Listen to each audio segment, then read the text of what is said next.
कई साल पुरानी बात है। सिंध के एक बाहरी इलाके खैरपुर में दो पड़ोसी रहते थे। एक का नाम था असलम, जो मोहल्ले का दर्जी था, और दूसरा वसीम, जो पहाड़ों से पत्थर तोड़कर नजदीकी शहर में बेचता था। वसीम एक सीधा सादा मेहनती इंसान था, मगर जज्बातों से बिल्कुल अनजान। वसीम की पत्नी शाजिया गांव की सबसे खूबसूरत औरतों में गिनी जाती थी। उसका रंग चांद जैसा उजला, होंठ गुलाब की तरह लाल और आंखें इतनी गहरी कि देखने वाला खो जाता। अगर उसे किसी रानी के पास खड़ा कर दिया जाए तो शायद रानी भी उसके सामने फीकी लगने लगे। मगर किस्मत ने यह हुस्न एक पत्थर तोड़ने वाले के हिस्से में लिख दिया था। शादी के शुरुआती दिन खुशियों से भरे थे। शाजिया हर सुबह मुस्कुराते हुए वसीम को विदा करती और शाम को उसका इंतजार करती। उसकी छोटी सी दुनिया बस खुशियों से रोशन थी, मगर ये खुशियां ज्यादा दिन टिक न सकीं। कुछ महीनों बाद वसीम ने पहाड़ों पर जाना अपनी आदत बना ली। वह हर सुबह जल्दी उठता, पत्थर तोड़ता और फिर शहर जाकर उन्हें बेचकर रात तक घर लौटता। थका मांदा वसीम आते ही बिस्तर पर गिर जाता। न कोई बात, न नजरें मिलाना, न कोई एहसास। इधर शाजिया दिन भर सजती संवरती, इत्र लगाती, आईने के सामने बैठकर खुद को निखारती। मगर वसीम जब घर आता तो उसकी सारी मेहनत जैसे किसी साए में खो जाती। वसीम उसे देखता तो था, मगर यूं जैसे दीवार पर लगी किसी तस्वीर को, मौजूद मगर बेमानी। धीरे धीरे शाजिया के दिल में एक खालीपन बढ़ने लगा। वह समझती थी कि वसीम की थकावट जायज है, मगर उसके अपने जज्बातों का क्या? उसकी ख्वाहिशें, उसकी उम्मीदें, जिन्हें वह हर दिन चुपचाप दबा देती थी। दिन बीतते गए और शाजिया अंदर ही अंदर टूटने लगी। रात का सन्नाटा अपने चरम पर था। गांव की गलियां सुनसान थीं। दूर कहीं गीदड़ों की आवाजें गूंज रही थीं। शाजिया बिस्तर पर लेटी थी, मगर नींद उसकी आंखों से कोसों दूर थी। दिल बेचैन था और जज्बातों की आग उसे भीतर ही भीतर जला रही थी। अचानक वह उठी, चुपके से कमरे से बाहर निकली, चौपाल का दरवाजा खोला और गली में कदम रख दिए। ठंडी रात की हवा में खुद को संभालती हुई वह आगे बढ़ने लगी। दुपट्टा ठीक करती, चेहरे पर हल्की रोशनी गिराते हुए उसकी चाल में एक अजीब सा आत्मविश्वास आने लगा था। वो आत्मविश्वास जो औरतें चुपचाप पालती हैं और फिर किसी दिन बगावत बन जाता है। गली में चलते हुए उसकी नजर सामने से आते एक शख्स पर पड़ी। वह गांव के जमींदार का बेटा था, जाहिद। नशे में चूर लड़खड़ाता हुआ चला आ रहा था। आंखें सुर्ख, चाल बेतरतीब, मगर चेहरे पर दौलत और घमंड की रेखाएं साफ झलक रही थीं। दोनों की नजरें मिलीं। शाजिया की आंखों में कोई कहानी थी और जाहिद के होठों पर शरारती मुस्कान। वह कुछ कदम आगे बढ़ा और चुपचाप रुक गया। शाजिया ने नजरें झुका लीं, मगर उसके दिल में एक फैसला पक चुका था। धीमी आवाज में उसने कहा, मेरा शौहर दिन भर मेहनत करता है, मगर रात को मेरे वजूद को नजरअंदाज करके सो जाता है। अगर तू मुझे वो दे सकता है जो एक शौहर को देना चाहिए, तो मैं हर रात तेरी हो जाऊंगी। जाहिद ने आगे बढ़कर उसका हाथ थाम लिया और बिना कुछ कहे उसे अपनी हवेली की तरफ ले गया। वो हवेली जो रात की रोशनी में चमक रही थी। उस रात शाजिया और जाहिद के बीच वो रिश्ता बन गया जो सिर्फ निकाह के दायरे में जायज होता है। पूरी रात वे एक ही बिस्तर पर एक दूजे में खोए रहे। शर्म, हया सब कुछ पीछे छूट गया। शाजिया के दिल में जो प्यास सुलग रही थी, शायद वो बुझ गई थी, या शायद एक नई आग पैदा हो गई थी, जिसका एहसास उसे सुबह की पहली किरण के साथ हुआ। सुबह होने पर वह चुपके से हवेली से निकली। चेहरा खामोश था, मगर दिल भारी था। बिना कोई आहट किए वह अपने घर लौटी और बिस्तर पर वैसे ही लेट गई जैसे कुछ हुआ ही न हो। कुछ देर बाद वसीम उठा, नाश्ता किया और रोज की तरह पहाड़ों की ओर निकल गया, जैसे हमेशा करता था। लेकिन यह बस एक रात की बात नहीं रही। अब हर रात जब वसीम सो जाता, शाजिया हवेली की तरफ निकल पड़ती। जाहिद उसका इंतजार करता और फिर उनकी रातें गुजरती। वसीम बेखबर था। वह खुद को एक अच्छा पति समझता रहा जो अपनी पत्नी को हर सुविधा देता है, लेकिन उसे यह नहीं पता था कि पत्नी की सबसे बड़ी जरूरत, उसका साथ, वह कब का खो चुका था। कई दिन ऐसे ही बीत गए। एक दिन वसीम हमेशा की तरह पहाड़ों पर गया। पत्थरों के बीच कुल्हाड़ी चलाते वक्त उसका ध्यान सिर्फ काम पर था। अचानक झाड़ियों के पीछे उसे एक बूढ़ा आदमी दिखा, लहूलुहान, फटे हुए कपड़े और सांसें टूटती हुई। वसीम चौंका, कुल्हाड़ी फेंकी और दौड़कर उस बूढ़े के पास पहुंचा। बाबा जी, आपको क्या हुआ? वसीम ने घबरा कर पूछा। बूढ़े ने धीमी आवाज में कहा, बेटा पानी, थोड़ा पानी दे दे। वसीम ने तुरंत अपनी पानी की बोतल निकाली, उसे पानी पिलाया और सहारा देकर बिठाया। बूढ़े की हालत बेहद नाजुक थी, जैसे कई दिन से भूख प्यास में भटक रहा हो या किसी ने मार पीट कर उसे छोड़ दिया हो। आप यहां कैसे पहुंचे? वसीम ने पूछा। बूढ़े ने धीरे से सिर उठाया और कहा, बेटा, कहानी लंबी है, लेकिन मैं बेसहारा हूं। अगर तू मुझे अपने साथ ले चले तो शायद मेरी जान बच जाए। वसीम ने एक पल की भी देर नहीं की। उसने बूढ़े को अपने छोटे ट्रैक्टर पर बिठाया, पत्थरों को एक तरफ किया और गांव की ओर निकल पड़ा। रास्ते भर वह सोचता रहा, यह बूढ़ा कौन है, यहां कैसे आया और आज ही क्यों उसकी जिंदगी में आया। उसे नहीं पता था कि यह बूढ़ा उसके अतीत और भविष्य का सबसे बड़ा राज अपने साथ लाया है। जब वसीम इस घायल बूढ़े को पहाड़ों से उठाकर लाया तो उसके दिल में बस इंसानियत का जज्बा था। वह उसे खैरपुर ले आया और घर के पास बनी एक पुरानी झोपड़ी में उसके लिए बिस्तर लगाया, दवा दी, खाना खिलाया और रात में एक दिया जलाकर दरवाजे के पास रख दिया। बूढ़ा बहुत कम बोलता था, लेकिन उसकी आंखें हर चीज को गौर से देखती थीं। उनमें उम्र की थकान और जैसे पूरी दुनिया का दर्द समाया हुआ था। वह बिना सुने भी हर बात समझ लेता था। रात हुई। वसीम थका हारा बिस्तर पर लेट गया। इधर बूढ़ा करवटें बदलता रहा। न उसे नींद आई, न चैन मिला। शायद जख्मों का दर्द था या दिल की कोई पुरानी चुभन, कुछ तो था जो उसे सोने नहीं दे रहा था। तभी उसे एक हल्की सी आहट सुनाई दी। ना दरवाजा खुला, ना कोई साफ आवाज आई, लेकिन लगा जैसे कोई चुपके से बाहर जा रहा हो। उसने जल्दी से दिया बुझाया और झोपड़ी के कोने से बाहर झांका। उसकी आंखों ने देखा, शाजिया चुपचाप सजी धजी घर से निकल रही थी। उसकी चाल में वही बेचैनी थी जो किसी गहरे राज को छुपाने की कोशिश करती है। बूढ़े ने यह सब देखा और उसकी आंखों में एक चमक आ गई। वह कुछ नहीं बोला, लेकिन सब कुछ समझ गया। सुबह वसीम जल्दी उठ गया। वह फिर से पहाड़ों पर जाने की तैयारी कर रहा था। तभी बूढ़े ने धीमी आवाज में पुकारा, बेटा, अगर बुरा ना मानो तो एक बात कहनी है। वसीम झोपड़ी के पास आया।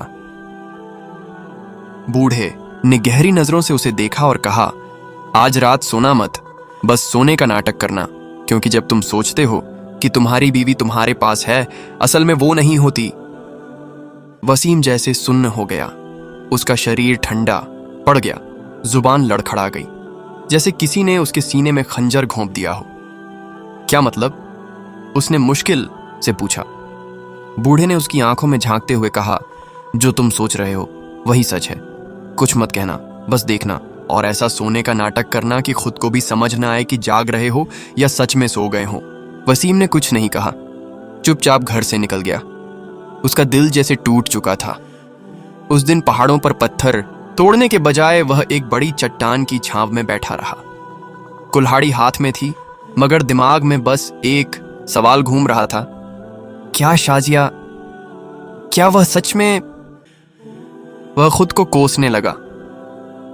मैंने कभी उसके सौंदर्य की कदर नहीं की, उसके जज्बातों को अनदेखा किया। मैंने समझा कि बस कमाना ही मेरा फर्ज है, प्यार देना नहीं। वसीम की आंखों से आंसू बहने लगे।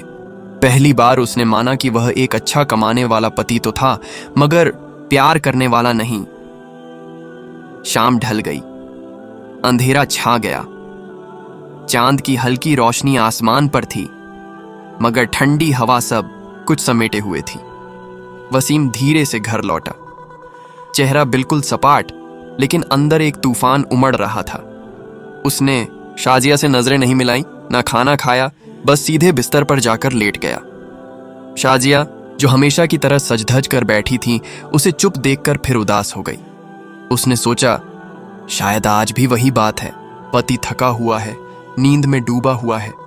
उसे क्या पता था कि आज वसीम सिर्फ लेटा नहीं था, बल्कि जाग रहा था, सोने का नाटक कर रहा था। वसीम की आंखें बंद थीं, मगर उसका दिमाग हर आहट पर सतर्क था। वह सांसों की हलचल तक सुन रहा था। शाजिया ने वक्त देखा, धीरे से उठी, आईने के सामने जाकर अपना दुपट्टा ठीक किया, पैरों में मुलायम जूती पहनी और दबे कदमों दरवाजा खोला। जैसे ही वह बाहर निकली, एक मजबूत हाथ ने उसका बाजू पकड़ लिया। कहाँ जा रही हो? शाजिया का चेहरा पीला पड़ गया। उसने नजरें उठाईं, सामने वसीम था। मैं वह कुछ बोल नहीं सकी। वसीम की आवाज में बरसों की खामोशी का गुब्बार था। सब जान चुका हूं, हर रात सज-धज कर जाना। मैं अंधा नहीं हूं, बस देख रहा था, सब्र कर रहा था, मगर अब बस। उसने गुस्से से उसका हाथ झटक कर उसे घर के पीछे पीपल के पेड़ तक खींच ले गया। अब तमाशा खत्म, ये रस्सी तुझे तेरी असलियत दिखाएगी। वसीम ने मोटी रस्सी से शाजिया को पेड़ से बांध दिया। शाजिया चीखी, मगर उसकी आवाज अंधेरे में गुम हो गई। वसीम एक नजर उसे देखकर वापस घर चला गया। शाजिया ठंडी हवा में कांपने लगी। उसका दुपट्टा उड़ रहा था और आंखों से चुपचाप आंसू बह रहे थे। कुछ देर बाद पड़ोसन नादिया, जो बच्चों के लिए दूध गर्म कर रही थी, आंगन में आई। उसकी नजर अचानक पेड़ की तरफ गई। या अल्लाह, ये तो शाजिया है। वह चौंक गई, जल्दी से चादर ओढ़ी और बाहर भागी। पेड़ के पास पहुंचकर देखा, शाजिया रस्सी से बंधी थी। अरे, ये क्या हुआ? वसीम ने तुझे क्यों बांधा? शाजिया कुछ पल चुप रही, फिर धीरे से बोली, नादिया, जो तुम सोच रही हो वैसा कुछ नहीं है। नादिया रुकी, फिर पूछा, तो फिर सच क्या है? ये सब क्या है? नादिया झुककर शाजिया का चेहरा देखने लगी, जो ठंड में कांपता रस्सी से बंधा बैठा था। शाजिया की आंखें आंसुओं से भरी थीं, होंठ कांप रहे थे और आवाज जैसे गले में अटक गई थी। फिर मुश्किल से बोली, असल में बात कुछ और थी। कल रात उस बुजुर्ग ने मुझसे एक शर्मनाक बात कही। नादिया सुनकर सन्न रह गई। क्या कहा उसने? उसने कहा कि मैं उसकी तन्हाई मिटा दूं। मैंने साफ मना कर दिया, कहा कि आप मेरे पिता की उम्र के हैं, मैं ऐसा कभी नहीं कर सकती। नादिया ने पूछा, फिर उसने बदला लिया? शाजिया ने सिर हिलाया। मेरी इज्जत को मिट्टी में मिला दिया। वसीम को जाकर कह दिया कि मैं हर रात किसी और से मिलने जाती हूं। नादिया ने गहरी सांस ली। और तेरे पति ने? उसने एक शब्द भी नहीं पूछा, बस यकीन कर लिया और आज ये सजा दी। कुछ पल दोनों चुपचाप बैठी रहीं। बस ठंडी हवा और रस्सी की सरसराहट की आवाज थी। नादिया ने कांपती आवाज में कहा, लेकिन तू यूं बंधी कैसे रह सकती है? ये ठंड तुझे बीमार कर देगी। शाजिया ने धीमे स्वर में कहा, अगर मैं यहां से गई और वो जाग गया तो सोचेगा मैं भाग गई। फिर वो मुझे ढूंढ कर लाएगा और शायद जान भी लेगा। अब उसमें ना सुनने का सब्र है, ना समझने का हौसला। नादिया कुछ पल सोचती रही, फिर पूछा, अब क्या करेगी? शाजिया ने गहरी सांस ली। बस एक मदद चाहिए। तू मेरी पड़ोसन है, बहन जैसी है। क्या तू थोड़ी देर के लिए मेरी जगह इस रस्सी से बंध सकती है? मैं बस अपने बाबा के पास जाकर उन्हें सब सच बताना चाहती हूं। तू कुछ मत कहना, बस मेरी तरह बंधी रहना। अंधेरा है, वो जल्दी पहचान नहीं पाएगा। मैं जल्दी लौट आऊंगी, वादा है। नादिया हैरान थी। अगर किसी ने देख लिया तो? शाजिया बोली। चुप रहना, कुछ मत बोलना, बस मेरी तरह बंधी रहना। नादिया कुछ पल चुप रही, फिर धीरे से झुककर शाजिया के हाथ खोल दिए। चल, मैं तेरी जगह बैठती हूं। शाजिया की आंखों में राहत की चमक आ गई। अल्लाह तुझे इसका सिला देगा नादिया। वह जल्दी से अपनी चादर संभालती हुई कुटिया के पीछे बंधे घोड़े की तरफ बढ़ी। घोड़ा जैसे पहले से तैयार था कि अब वक्त आ गया है। अंधेरी रात थी, ठंडी हवा थी और बस घोड़े की सांसों की आवाज थी। शाजिया ने लगाम थामी, एड़ लगाई और घोड़ा दौड़ता हुआ गांव से बाहर निकल गया। उधर नादिया ने खुद को वैसे ही बांधा जैसे शाजिया बंधी थी। अब वह पीपल के पेड़ से टिक कर बैठी थी, मगर उसके चेहरे पर एक अजीब सी खामोश कुर्बानी लिखी थी। उस दर्जी की पत्नी ने शाजिया पर विश्वास कर उसकी जगह रस्सी से बंधना स्वीकार कर लिया था और पत्थर तोड़ने वाले की पत्नी घोड़े पर सवार होकर जमींदार के उस बिगड़े बेटे के पास जा रही थी। वसीम बाहर निकला, ठंडी हवा में हिलती रस्सी को देखा और उसका दिल जैसे पिघल गया। पेड़ से बंधी औरत के कपड़े हवा में उड़ रहे थे। ठंड में कांपते उस वजूद ने उसके अंदर के गुस्से को शर्मिंदगी में बदल दिया। वह धीरे धीरे कदम बढ़ाने लगा। जैसे ही पेड़ के पास पहुंचा, दिल में रहम जाग उठा। शाजिया, उसने धीरे से पुकारा। बंधी हुई औरत, जो असल में नादिया थी, चौंकी, मगर कुछ बोली नहीं, बस नजरें झुका लीं। वसीम ने रस्सी खोली और नरमी से कहा, चल अंदर चल, ये ठंड तुझे बीमार कर देगी। चांद की हल्की रोशनी कुटिया के अंदर तक आ रही थी। वसीम ने नादिया का हाथ थामा, जिसे वह अपनी पत्नी शाजिया समझ रहा था, और उसे अंदर ले गया। नादिया का दिल जोर जोर से धड़क रहा था। हर कदम पर उसे डर लग रहा था। वह कांप रही थी। झोपड़ी के अंदर पहुंचते ही उसने सोचा कि सब सच बता दें, लेकिन डर ने उसे रोक लिया। अगर वसीम को सच पता चल गया तो, अगर उसकी इज्जत चली गई तो? वह चुप रही। वसीम ने दरवाजा बंद किया और नरम आवाज में कहा, शाजिया, आज मैं तुझसे माफी मांगता हूं। शायद मैं कभी वो पति नहीं बन पाया जो तेरा हक अदा कर सके। मैं हर दिन काम में डूबा रहा, हर रात तुझे अनदेखा करता रहा, लेकिन आज जो कुछ हुआ उसने मुझे झकझोर दिया। अब से तुझे वो सब मिलेगा जो तेरा हक है। नादिया की आंखों में आंसू भर आए। ये शब्द वह हमेशा अपने पति से सुनना चाहती थी, लेकिन आज किसी और से सुन रही थी, एक ऐसे वक्त में जब वह मजबूर और बेबस थी। वसीम ने उसका दुपट्टा पकड़ा। तू कुछ बोल क्यों नहीं रही? नादिया ने हल्के से सिर हिलाया, ना दिल से ना आवाज से, सिर्फ मजबूरी में। वसीम फिर नरमी से बोला, आज से हर रात तेरी होगी, हर खुशी तेरी होगी। और वह उसे अपने पास ले गया। नादिया अंदर ही अंदर टूट रही थी, मगर चुप थी। डर, लाचारी और खौफ ने उसकी आवाज छीन ली थी। रात के अंधेरे में दोनों एक ही बिस्तर पर थे। एक को यकीन था कि वह अपनी पत्नी के साथ है, दूसरी को एहसास था कि उसकी इज्जत की आखिरी सांस चल रही है। चांदनी खिड़की से झांक रही थी, लेकिन झोपड़ी के अंदर का अंधेरा अब भी गवाही दे रहा था। रात बीतती रही, एक चुप्पी में लिपटा हुआ गुनाह जो इरादे से नहीं, मजबूरी से हुआ था। उधर दर्जी के घर में नादिया का पति असलम करवटें बदल रहा था। एक पल के लिए उसकी नींद टूटी तो बिस्तर खाली था। नादिया गायब थी। वह घबराकर उठा और बाहर निकल आया। चारों तरफ देखा, मगर कुछ नजर नहीं आया। तभी उसकी नजर जमीन पर पड़े पैरों के निशानों पर गई। रात की नमी में वह साफ दिखाई दे रहे थे। ये किसके हैं? असलम ने गहरी सांस ली। शक उसके दिल में जाग गया और उसने उन निशानों का पीछा करना शुरू कर दिया।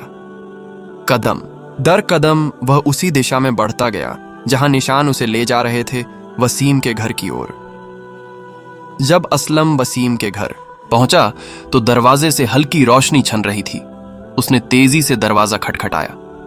वसीम ने दरवाजा खोला। उसकी आंखों में नींद और सुकून की झलक थी। असलम को देखकर वह चौंक गया। असलम की निगाहें कमरे के अंदर दौड़ी और वह जैसे वहीं जम गया। उसे अपनी बीवी नादिया बिस्तर के पास बैठी दिखाई दी। उसकी आवाज आंगन में गूंज उठी। नादिया घबराकर खड़ी हो गई। उसके हाथ कांप रहे थे। वसीम हैरान था। ये तो शाजिया है। असलम गुस्से से आगे बढ़ा। ये मेरी बीवी है। तुम जानते भी हो तुमने क्या किया है। अब मोहल्ले के लोग भी शोर सुनकर बाहर आ गए। चारों तरफ निगाहें, फुसफुसाहटें और सवाल थे। असलम ने वसीम का गिरेबान पकड़ा और उसे धक्का दिया। तुमने मेरे घर की इज्जत को रौंदा। अब ये मामला काजी के सामने जाएगा। वसीम अवाक खड़ा रह गया। उसे समझ नहीं आ रहा था कि जिसे वह अपनी पत्नी समझ रहा था वह किसी और की बीवी थी। लोग दोनों को पकड़कर काजी साहब के सामने ले गए। अदालत में सन्नाटा था। काजी साहब ने पूछा, बताओ क्या मामला है? असलम ने पूरी कहानी सुनाई। हुजूर, मेरी बीवी रात को घर से गायब थी और मैंने उसे इस आदमी के साथ पाया। यह जिना, व्यभिचार का मामला है। काजी साहब ने वसीम की तरफ देखा। क्या तुम्हें पता था कि यह औरत तुम्हारी बीवी नहीं है? वसीम की आवाज धीमी थी। मुझे पूरा यकीन था कि यह मेरी बीवी है। वही कपड़े, वही खामोशी। मैंने उसे अपनी पत्नी समझा और उसका हक अदा किया। हॉल में सन्नाटा छा गया। काजी साहब ने सिर उठाया और कहा, गवाहियां और हालात गवाही देते हैं कि निकाह नहीं था, इसलिए वसीम पर हद जना लागू होगी। उसे संगसार पत्थरों से मारकर सजा देना किया जाएगा। यह सुनकर असलम ने सुकून की सांस ली, लेकिन वसीम चुपचाप खड़ा रहा। न कोई शिकवा, न कोई डर, बस थकान। काजी साहब ने कहा, तुम्हें आखिरी ख्वाहिश का हक दिया जाता है। बताओ तुम्हारी आखिरी ख्वाहिश क्या है? वसीम ने सिर झुकाया। हुजूर, मेरी ख्वाहिश शायद कोई पूरी न कर सके। काजी साहब बोले, अदालत वादा करती है जो कहोगे किया जाएगा। वसीम ने सिर उठाया। अब उसकी आवाज में ठहराव और ताकत थी। तो सुनिए, मेरी आखिरी ख्वाहिश है कि मुझे पहला पत्थर वही मारे जिसने अपनी जिंदगी में कभी किसी गैर औरत को हाथ न लगाया हो, कभी बुरी नजर से न देखा हो, कभी अपने दिल या नीयत से कोई गुनाह न किया हो, ना नजर से, ना सोच से, ना अमल से। अदालत में फिर गहरा सन्नाटा छा गया। लोग एक दूसरे की तरफ देखने लगे। कई ने अपनी नजरें झुका लीं, कुछ चुपचाप मुड़ गए। काजी साहब के माथे पर पसीने की बूंदें चमकने लगीं। असलम, जो अब तक गुस्से से भरा हुआ था, एक कदम पीछे हट गया। कमरे की फिजा जैसे थम गई। वसीम ने काजी की आंखों में देखा। हुजूर, अगर यहां कोई ऐसा है तो पहला पत्थर उसी का हक है, वरना मेरी गलती, मेरा धोखा शायद माफी के काबिल हो। काजी साहब ने सिर झुका लिया और पूरी अदालत पर एक भारी खामोशी छा गई। अदालत में गहरी चुप्पी थी। हर नजर वसीम पर टिकी थी, उस इंसान पर जिसने कुछ शब्दों में गांव की इज्जत, झूठी गैरत और दिखावटी परंपराओं की असलियत खोल दी थी। काजी साहब ने कुछ देर तक सिर झुकाए रखा, फिर सिर उठाया और धीमे लहजे में बोले, क्या तुम अदालत के सामने कुछ कहना चाहते हो? वसीम ने गहरी सांस ली, नजरें झुकाईं और कहा, जी हुजूर, मैं बस एक सच्चाई कहना चाहता हूं। वो सच्चाई जो शायद किसी को तकलीफ न दे, मगर मुझे अंदर से तोड़ चुकी है। काजी साहब ने इजाजत दी। वसीम ने गांव वालों की तरफ देखा, उन आंखों की तरफ जो अब भी उसे मुजरिम मान रही थीं, फिर बोल पड़ा, हुजूर, अगर मैंने कोई गुनाह किया होता तो वो तब होता जब मुझे सच्चाई मालूम होती, मगर जो हुआ वो एक हादसा था, एक ऐसा पल जिसने मेरी पूरी जिंदगी बदल दी। उस रात मैंने अपनी बीवी को पीपल के पेड़ से बांध दिया था क्योंकि मुझे शक था कि वो वफादार नहीं है, मगर रात की सर्दी में जब मैंने उसे कांपते हुए देखा, मेरा दिल पिघल गया। मैं उसे अंदर ले आया। अंधेरा था, उसने कुछ नहीं कहा। मैंने पूछा, उसने सिर हिला दिया। मैंने समझा ये मेरी शाजियां हैं और शायद वो पछता रही है। मैंने वादा किया कि अब मैं अच्छा शौहर बनूंगा, उसे उसका पूरा हक दूंगा, मगर फिर वो रात जिसे मैंने अपनी बीवी के साथ समझा, असल में वो मेरी बीवी नहीं थी, वो मेरे पड़ोसी की बीवी थी। पूरा हाल जैसे सांस लेना भूल गया। असलम, जो अब तक गुस्से से खड़ा था, उसकी आंखों में नमी आ गई। वो नजरें झुकाए खड़ा रहा। काजी साहब ने पूछा, तुम्हें यह कब पता चला? वसीम की आवाज टूट रही थी। सुबह जब असलम घर आया, जब सब सामने आया तो मेरी रूह कांप उठी। तब जाना कि रात भर मैं किसी और की खामोशी को अपनी बीवी समझता रहा और आज तक वो खामोशी मेरे कानों में गूंजती है। काजी साहब ने गहरी सांस ली।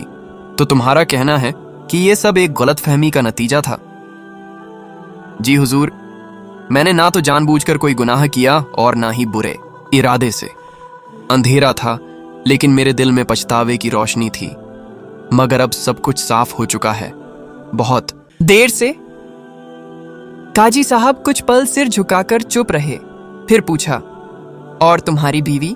वसीम की आवाज भर आई।